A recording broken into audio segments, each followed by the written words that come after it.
You do have a particular knack for being able to, like Jon Snow, carry the sword in the middle of the battlefield and just chop away. Anybody who has the bravery to, To be wear so an AKA sweater as a character. Continue. We're going to get in there in a minute. We're Continue. going to get in there in a minute. But listen, everybody who follows you knows you, whether they like you or not. They know the one thing they can count on is that you will tell your truth, tell a lot of truth, and generally you speak from a position of authenticity, genuineness, all those things. So I'm going to ask you a question I ask every guest that appears on the podcast. When did you become unbothered?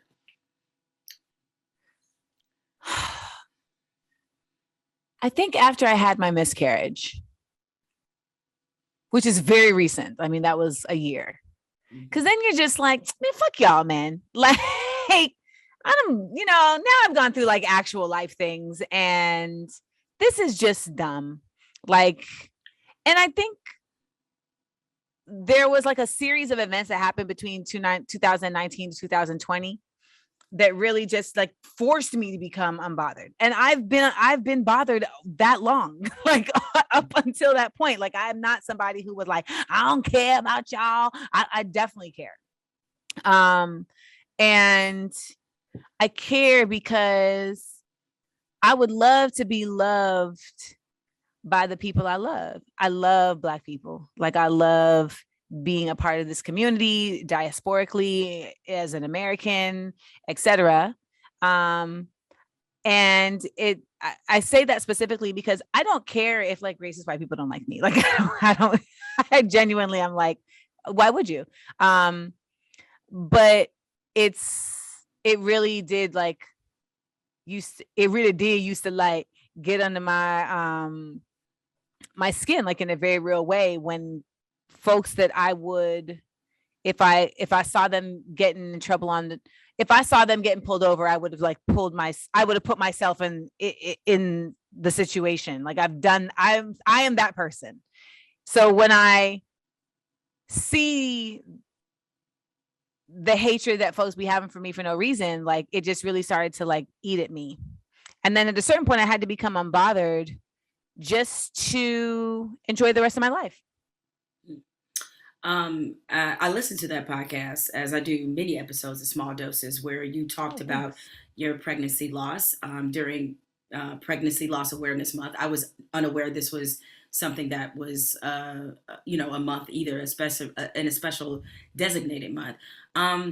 You said on the podcast that it was some things, and you just mentioned it, that happened in 2019 that were wearing on you. And that you thought for a moment about walking away from acting or the industry. Maybe that's a better way to put it. What was it that happened that made you want to do that?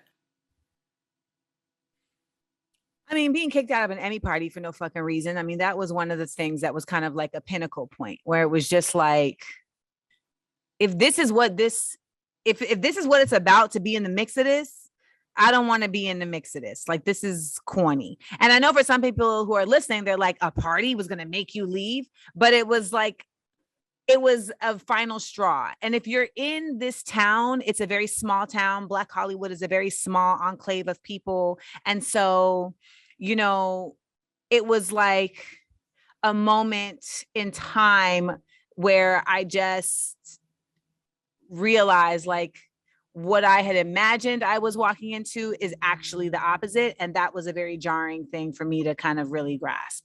And then there was betrayals that took place like over the course of that year, like in terms of like acquaintances and business and, in business, with agents and managers. And I felt like I was ill-equipped to manage I think chicanery is the word.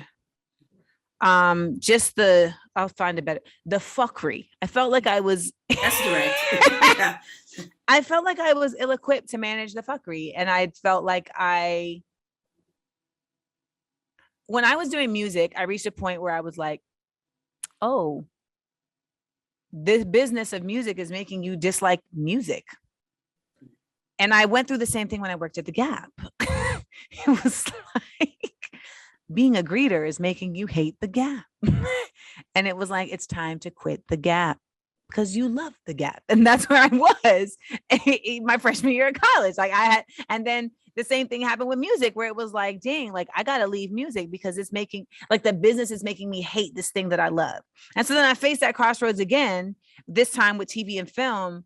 But instead of walking away, in my newfound unbotheredness, I found I don't know, I think I found like a second wind, like a new strength to say, nah, like those are the things, those were surface and you love them, but this is purpose. This, like, I feel very strongly that my work in the creative space has way more purpose to it than just like getting money or fame. And I feel that not just because of like in my bones, but because people tell me, and when people come up to you and tell you that, something you created like has affected their life in a positive way and made them see themselves in a way that others may have tricked them into seeing themselves, it really does make you say like, okay, I have to think beyond just myself.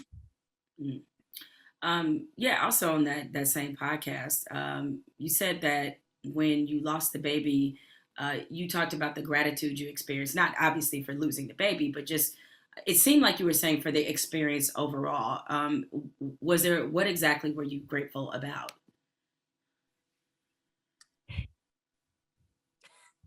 I love it. The dog is like, tell her.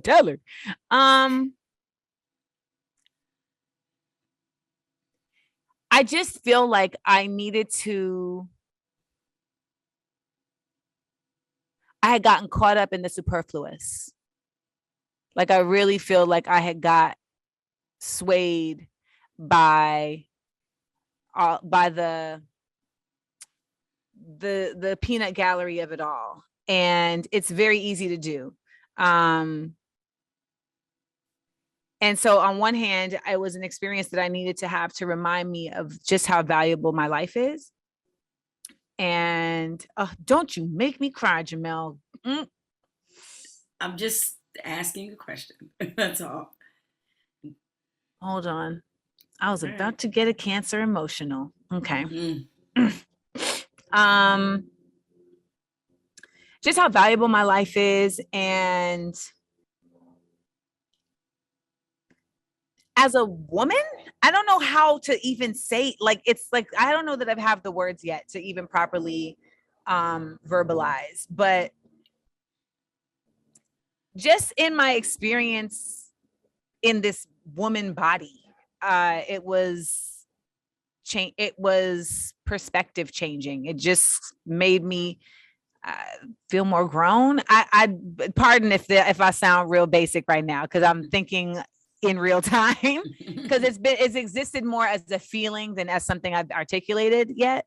But it just something came over me of just like you needed that. And maybe I don't even know why I needed it yet, because I haven't experienced yet what I needed that for. I ain't dead yet. But I just something, there was like a communicate, maybe it was a communication from the ancestors, but something just came through me that did not feel like despair. It felt like gratitude. And I didn't expect that. I was not expecting that.